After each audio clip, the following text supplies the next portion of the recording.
Welcome to another edition of Focus on Alternatives, brought to you by ADISA, the Alternative and Direct Investment Securities Association.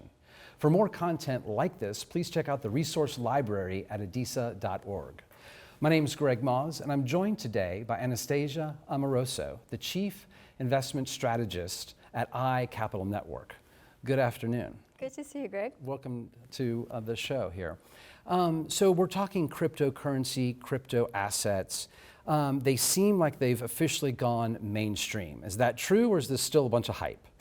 I think they have gone mainstream, and I do think that this has been a breakout year for cryptocurrencies and the whole ecosystem. And I say this not only in terms of performance, but also in terms of institutional adoption. First of all, if you look at the performance of Bitcoin or Ethereum, it really is done stunningly well in 2021. But what really gets me encouraged that this is not just a fad and this is here to stay is that so many businesses, so many financial institutions, so many more consumers decided to add to their Bitcoin holdings.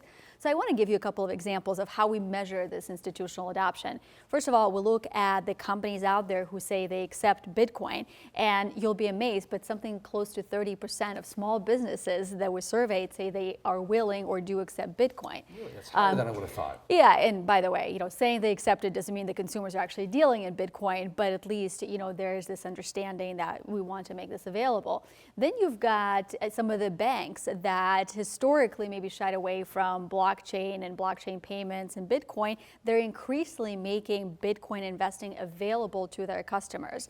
And by the way, they're also working on designing their own payment system that operate on blockchain. So there's just a lot of institutional adoption that's building. And then we look a lot to the private markets, and what I see playing out in the private markets is just stunning amount of private capital that is flowing to the blockchain and crypto ecosystem. And in the last year, I think we've funded the ecosystem 3 times as much as we have in the last 3 years. That sounds a lot of positive momentum there, but there's also a lot of skeptics. I mean, is there real value in cryptocurrency? Well, there are definitely a lot of skeptics, and there's many people who said that this has no intrinsic value and that it's going to zero. And, look, if there's not a consumer, if there's not an end user demand for crypto, of course, it's really, you can make that case. But if the fact that you have over 100 million wallets between Bitcoin and Ethereum suggests to us that this is not about to go away, and I think that 100 million wallets is going to continue to grow. Now, I think the question, Greg, you're really asking is how in the world do we value crypto? Where does the intrinsic value come from? There's a number of models out there, but there's 3 that I find particularly compelling. The first one is this scarcity element and this stock to flow model that calculates how long would it take to replace the current stock of something like Bitcoin given the annual production. And so that's one way to gauge the value of Bitcoin. And according to those stock to flow models, that value is higher than what it is today. The other way to think about it is the network effect. How many more users, how many more wallets are going to be opened up, whether it's Bitcoin or Ethereum or something else? And the evidence that institutional adoption and consumer adoption that we're talking about suggests it's likely to be more of those than less. By the way, if you think about Facebook or Google and Netflix, all of them started with a network of users. All of them built and scaled this network effect, and that's how they were initially valued. So again, looking at this Metcalfe's law, which is one of the valuation models, again, that suggests the price of Bitcoin should be higher than what it is today.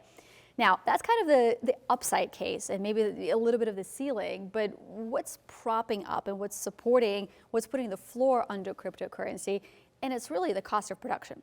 It takes equipment, it takes powerful semiconductor, it takes a whole lot of electricity to mine Bitcoin. And today, the cost of that is somewhere around $11,000. It's likely going to continue to go up, but if you're wondering where that fundamental level of support may be, I think a cost of production is a good way to look at it.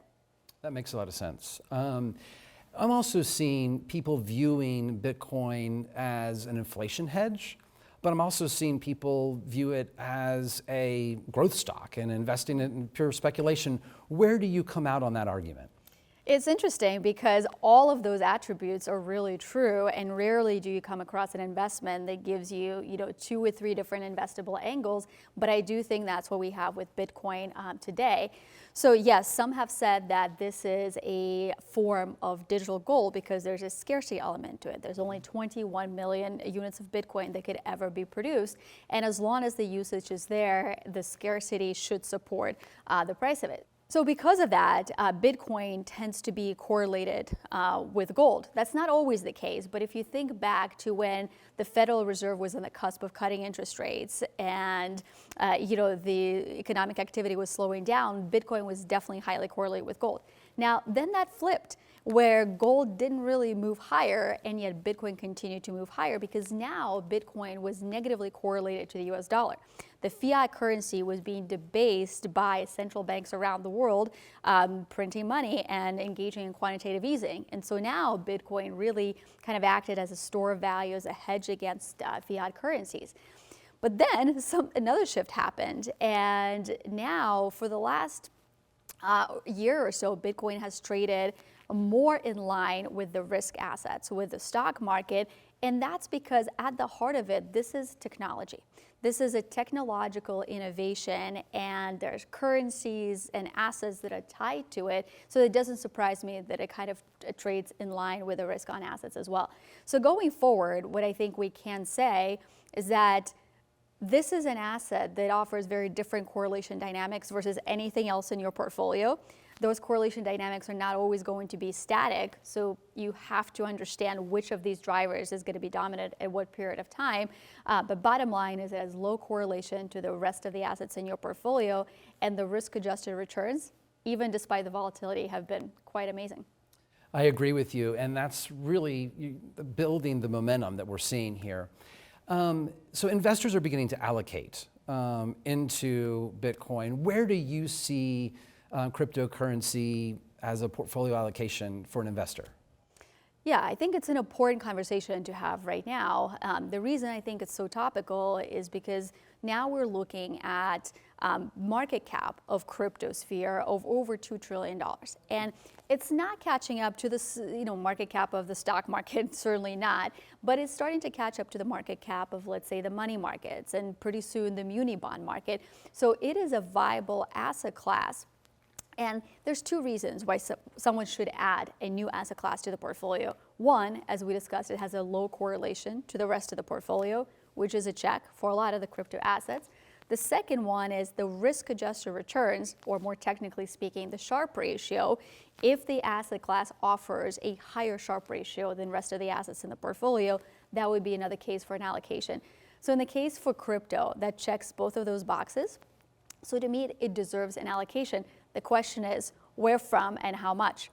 Well, if you look at the volatility of Bitcoin or Ethereum, you're talking 70, 80, 120% volatility for some of these currencies. So I would very much size it according to this high volatility, and I would think of it as a tech investment that offers potentially a great return, but also a lot of the volatility. So let's talk about numbers. How much should that be in your portfolio? I think 1 to 3% allocation is what you might normally start with if you were allocating to a high-tech, highly volatile stock. So I think that's a good conservative place to start with crypto. And I couldn't agree with you more. You start small, get the experience. That seems to be about the right percentage. There are 6,000 or so different cryptocurrencies out there. How do investors pick which ones to go into? So that's the exciting development about the crypto ecosystem is there's so much innovation. There's 6,000 of them, but you're absolutely right. From the investor perspective, it is very important to do the due diligence around the protocol and know which ones are the right ones to be investing in. So I will say at this juncture, having the longest history of blockchain, having the longest tenure of the technology is a big deal. So I would initially stick with some of the more established cryptocurrencies. Doesn't mean you could only do Bitcoin. I think there's other currencies to look at, but I would think about how established is the protocol, how proven is it, what are the applications, can we quantify some of this network value that we talked about? And so it requires a little bit of work to select the right basket of currencies, but I think deciding that you will have an allocation to the space and doing that in a diversified fashion, just like you would with any other investment, makes the most sense to us. Anastasia, thank you for walking us through that. And for more information about cryptocurrencies and other educational videos, please visit adisa.org. Thank you.